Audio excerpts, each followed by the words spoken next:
Hi, it's Anna here. Welcome back to my channel, the best place for parents or educators who want to learn and evolve with their children.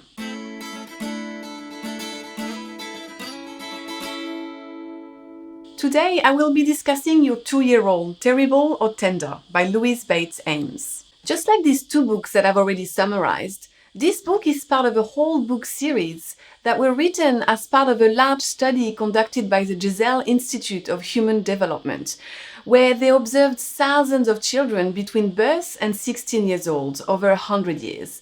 So it's a very thorough study. Their observations led them to understand that child behavior does develop in a highly patterned way. Just like babies had what we call regressions, young children also continue to have clear and predictable stages of equilibrium and disequilibrium, which basically means periods of regulation and periods of dysregulation.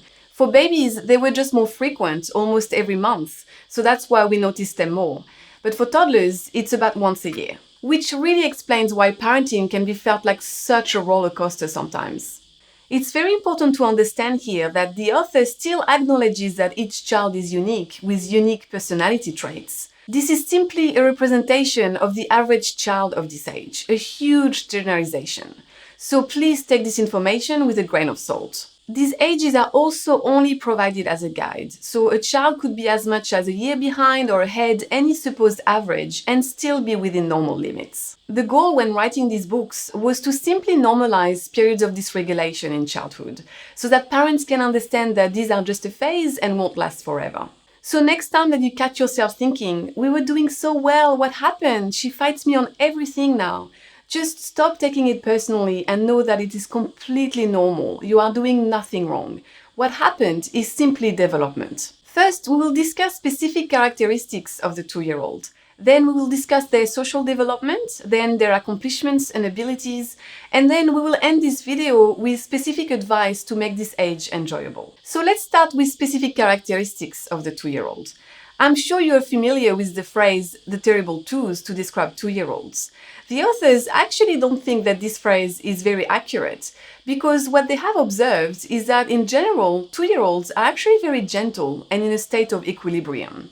It's when they reach 2.5-year-old that things become terrible and they reach the phase of disequilibrium. The typical 2-year-old tend to be very gentle, friendly, and relaxed. They have come a long way compared to their earlier 18 to 21-month self, where they were getting quite frustrated with their lack of abilities. They are now much surer of themselves, especially as they are better balanced motor-wise and less likely to fall.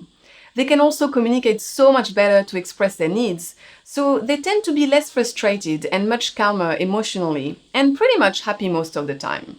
It's a great age as they tend to be so in love with their parents, and they are really loving and affectionate, and overall are beginning to like the idea of pleasing others. Things are extremely black and white.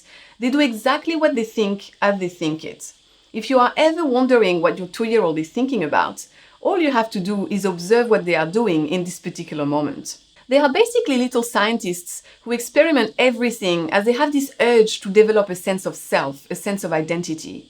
This is when they start saying things like, "it's mine." But they also have an urge to really understand how things work in the world, which is why they tend to get into everything and want to touch and taste everything, because they want to learn with all their senses. And if you haven't done so already, check out the video that I did where I explained the play schemas in the early years. They usually love to go out for walks, especially if you don't rush and let them pick flowers, leaves, and stones. And they also love to help around the house. They are fascinated by all household activities. The vacuuming, making beds, cooking. They love imitating and helping out. So it's a great time to let them help with small things whenever possible. And some of their favorite games are to play with blocks, water play, filling a bucket with sticks and stones. And they tend to like to be read to, but the story needs to be simple and short with lots of colorful images. And usually their favorite books would be books about their daily activities. We recently did a photo book for my 2-year-old son, where we used photos of him eating, sleeping, bathing, playing, and he absolutely loves it. He wants to read it every day. When your child comes closer to 2.5-year-olds, that's when they enter the difficult phase of dysregulation. All of a sudden, they become rigid and inflexible. They have no patience. They want what they want when they want it. They can literally not adapt, give in, or wait a little bit. And they find it almost impossible to make a choice and stick to it. Another characteristic of the 2.5-year-old is the demand for sameness.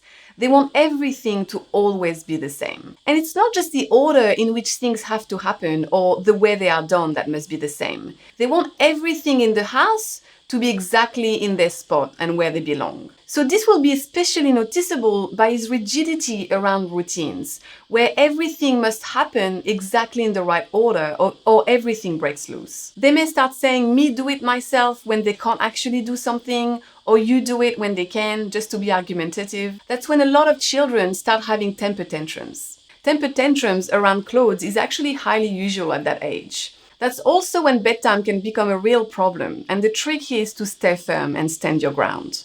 Food is another area where toddlers love to push boundaries. So what the authors are telling us is that we shouldn't expect 3 good meals a day. 1 good hearty meal a day is actually more than enough, and they will never starve themselves.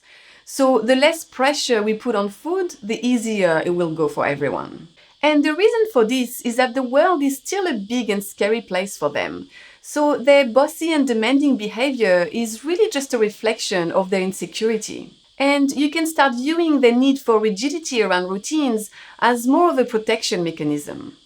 Now let's take a look at social development. 2-year-old is the age of what we call parallel play, which is when kids just play side by side with minimal interaction. This is when lots of parents may wonder if their child is antisocial or if it's even worth it to attend playgroups, but it really is. I recently attended my local childcare for a few hours as my son is starting soon, and it was so interesting to observe a class full of 2-year-olds. They did play side by side, but they also interacted quietly from time to time. A little nod, a smile, a word, and they were really observing and imitating each other a lot. It definitely looked like they were enjoying each other's company, but in their own unique way. One important thing to understand at this age that a lot of parents struggle with is that they are not good at sharing. So often you can see kids grab an object from another child or chase and shout for an object or even push a child out of the way and then grab it. But it's important to understand that this is not aggression. It's just that children want what they want and if necessary, hit, push, struggle to get it. And by 2.5, interaction increases more and more, and therefore there are also a lot more fights around possessions and toys. Things are much more important than people, and they don't really have this need to please others as much. They are very self-centered. They also find it extremely difficult to take turns because they don't have a well-developed sense of time. And whilst it's completely age-appropriate behavior, they really need adult supervision to help them through it. The good news though is that usually they play with something for just a few minutes and then lose interest, because it's actually the action rather than the object that interests them.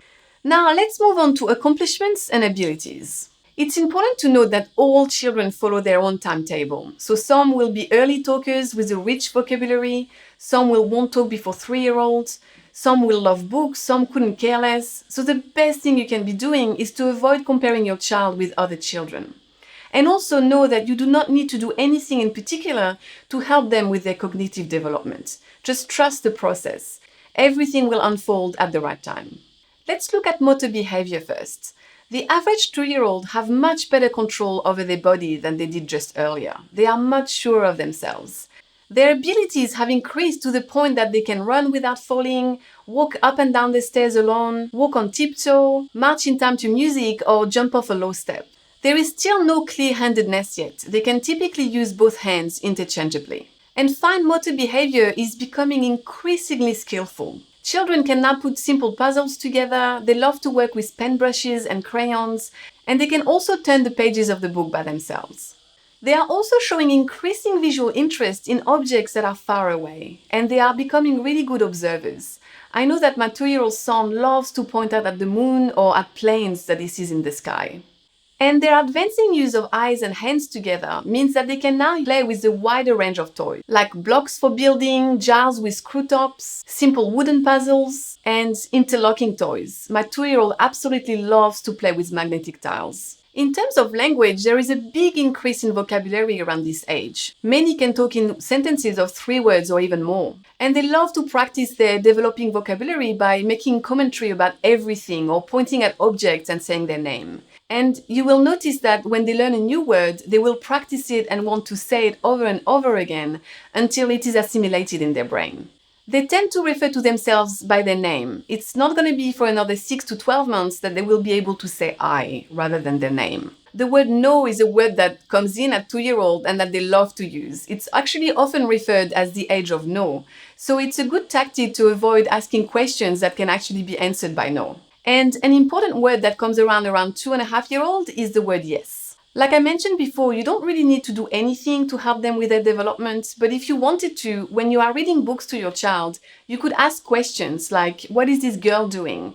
To give them opportunity to practice their developing vocabulary. So now to end this video, I wanted to give you some specific advice to make this age enjoyable. And the first one is to lower your expectations, and especially lower your expectations that everything will go smoothly. Because you might actually be doing everything right, but your child will still fight you on everything. And it has nothing to do with you. You're not doing anything wrong. So please do yourself and your child a favor and don't take it personally. The second thing that we already discussed when I summarized this book and this book is that your child is operating from an immature brain. So it will go a long way to understand and accept that they will not like to wait for things. They will certainly not like not getting what they want, and they just won't be able to share their toys nicely. They are extremely self-centered and rigid in their ways. The third thing is that diversion or giving choices can be a good trick to bypass this rigidity. And if you haven't done it already, I highly recommend you watch this book summary that I did, where they provide a lot of tools and tricks that you can use to try to avoid as many tantrums as possible. And once you understand all of this, the best use of your energy really is to set them up for success whenever you can. So, for example, avoiding overstimulation as much as possible, trying to stick to strict routines, and having enough toys around so everyone can have fun and not be constantly fighting over toys. That's it for today. I hope you've enjoyed this video. Please leave me a like if it's the case, and please leave me a comment and introduce yourself. I'd love to hear from you. Thanks for watching and keep growing!